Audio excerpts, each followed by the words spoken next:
as you can see on this hole that's been dug up here, after it was all cleaned up and covered over, and I thought I was going to have grass growing again.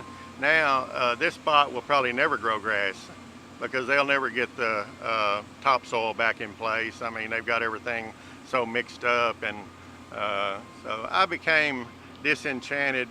But right now it's basically right here in this couple of 100-yard area where they've got this huge ditch dug up to repair what they said was a small anomaly in the pipe. Took some pictures with my cell phone of the small part that they had marked out to be cut out with red paint, and in the center of that marked area they had written dented cut out, and that's what they did. We were just looking at it here, and they had cut out about a 8-foot section and stuck another piece of pipe in there and re-welded it, and now they're in the process of finishing that off, sandblasting it, and I guess they'll paint it and then test it, and hopefully then cover it back up and get out of here. The day before yesterday morning I was mowing my yard early, and right here, straight over here beside my pickup, about 25 feet from a perfectly good gate, I saw one of their employees, one of the Michaels employees, crawl through my new fence.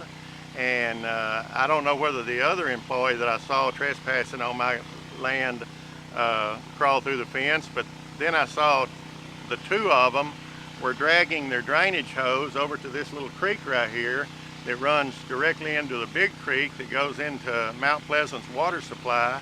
I saw them putting the hose in there, and then after they finished doing that, I was sitting on my lawnmower up at the house 200 yards away watching, and right after they got it fixed like they wanted to, and I guess got it going, one of them just stood and urinated with facing my house. We were talking to a third-party employee of TransCanada who is involved with this repair job right here. I think he said somewhere north of Winnsboro that there was about 40 of these sections that they were inspecting, digging up and inspecting, and I forget how many he said they were actually repairing, but evidently it's pretty beat up. As we understand it, that pipeline could come within 25 feet of your home. And since we're all on the well out here, that's our main concern.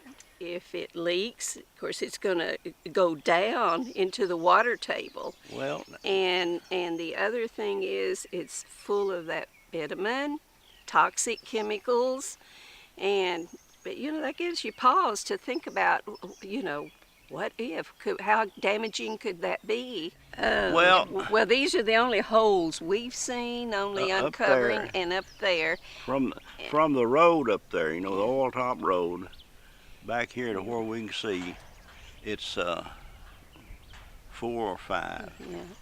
And they're deep. There's a big pile, and there's another big pile up there. It makes you wonder, 5 years or 10 years from now, what's going to happen.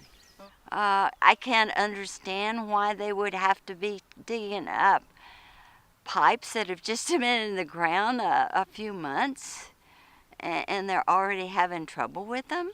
So that worries me. I heard that